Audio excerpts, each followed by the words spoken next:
I want to create in this film a sort of experience that I want for myself in the cinema, which is to be able to go right into the story and to lose myself for, you know, the 2 hours that you're sitting there with, and to feel like I've actually been on a journey, and that the journey is something that I've felt emotionally and atmospherically, and that I'll be able to remember, and that there's also opportunity to have learned something from it. I don't know if I've done that, but it would be great if I had. I think the most challenging thing about producing the film was to be able to truly retain Jane's vision. I mean, she's a special filmmaker. She has an absolutely idiosyncratic way of telling a story, and it was essential that she be given the conditions, the support, the people around her who would enable her to do that. I wanted to create a woman's character that was utterly mysterious to me. I'm very attracted to people that create air of mystique about themselves and sort of impenetrable, and you can't understand their behaviour, and very willful, and don't seem to care about other people's opinions. I find these characters immensely attractive. The voice you hear is not my speaking voice. It laced up nice and tight, and putting on the hoop skirt, and the complexity of the costume, I wanted to see where that would take me, and I thought that was a very useful external tool. What I love about the way that Holly plays Ada is that you have a sense that she's almost childlike in her relationship to her feelings, that they're very pure, they're very real for her, and they are covered up by a kind of caution in this new world. Undo your dress. The piano was quite interesting to see how it would progress with me. Personally, you know, that I'd be able to overcome the challenge of playing in front of people. And, I mean, God, you know, that was really not as difficult as I imagined it would be. I mean, you're with this crew day in and day out, and I could bang on the piano while they're setting up, and I got used to it all on my own. And it was a great group of people. They would never judge me on how well or poorly I played the piano, so I felt very safe. The piano is Ada, for one thing, and the fact that Ada didn't speak, which was a decision that I made because I wanted the piano to be so much more passionately important to her. And so the piano also became her voice. It also, in some way, I think, can be seen as a metaphor for civilization, in the sense that the piano is a very intricate instrument. And at the same time, what's curious about it is that language is very universal, and it speaks to the emotions.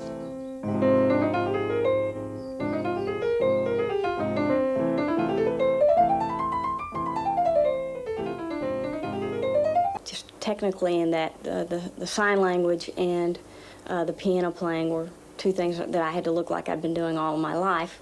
The sign language, which was utterly new to me, I developed with a sign language teacher based on the Scottish alphabet, and then from there we branched off and made up all of our own signs that would be particular only to Ada and Flora, which would be known as kind of a home sign language rather than Scottish sign language. I felt that it would be really lovely to have like a miniature Ada, and to have this kind of conspiracy of femininity between the two of them. And so I was looking for a little girl who looked or could look like Holly, and also just had a sort of great spirit to her, and I didn't know what I was going to really find.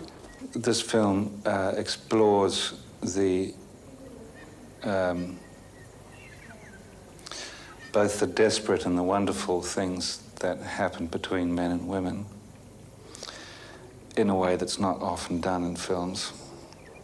And these things make for moments of sublime ecstasy and moments of the most terrible fear and terror. Sam's character, Stuart, could be very conventionally seen as a villain, and I wanted somebody who had a lot of charm and attractiveness about him.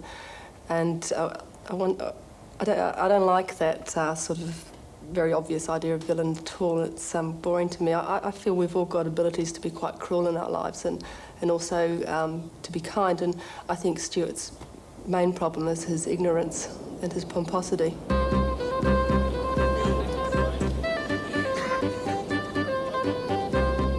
They descend into a place of hardship and come out in a very loving place.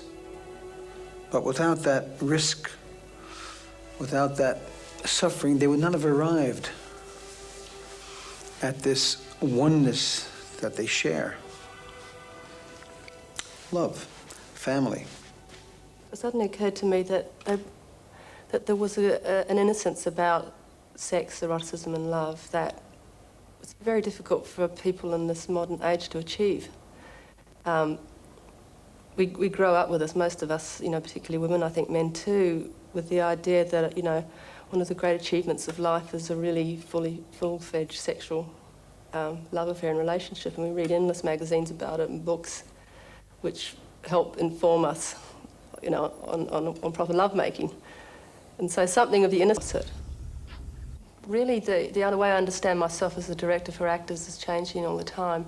And working with those three, I felt that the best thing I could do for them was to create a situation where they could do their best work. And in order to do that, it was to intelligently discuss what they were going to do, to give them an immense amount of freedom, and to create a really substantial trust relationship with them. I see her as being one of those incredibly enthusiastic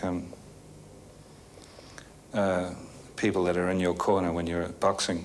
You know, the people that are flapping the towel at you and, you know, sponging you down and shoving you out to take more of a beating and cheering all the time, wildly cheering. The physical problems of shooting in some of these locations, which were chosen for their atmosphere and for their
Can you hear me?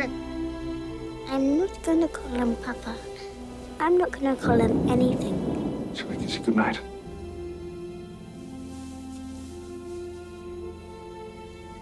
I'd like to make a swap. What for? The piano. She says it's her piano and she won't have him touch it. He's an oaf, he can't read, he's ignorant. We're a family now. We all make sacrifices, and so will you. You will teach him, and I will see to it. I'd like us to make a deal. There's things I'd like to do while you play. Lift your skirt.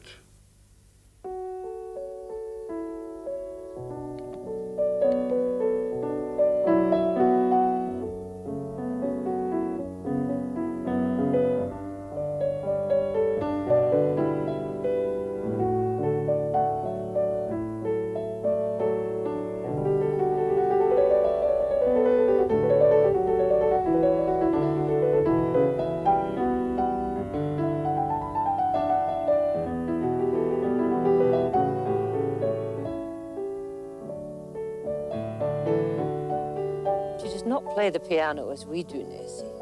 No, she is a strange creature. And her playing is strange. To have a sound creep inside you is not at all pleasant.